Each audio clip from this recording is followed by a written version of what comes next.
Pasha Bankis generალური დირექტორი ბატონი შაინ მამადოვი. და ნომინაცია გახლავთ შემდეგი: პულფუშეული, ჩეული ბრენდი.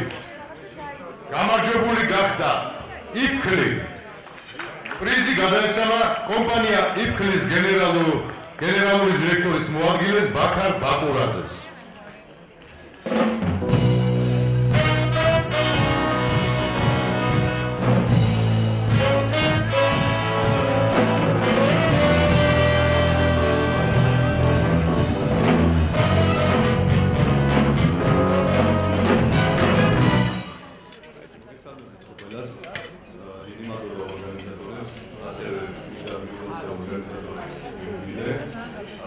ჩვენი კომპანია 99 წლიდან ფუნქციონირებს საქართველოს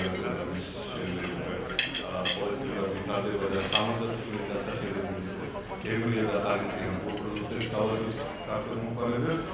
ასევე მინდა ყველას და სასიამოვნო საღამოს გატარებას ითხოვთ. დიდი მადლობა ყველას.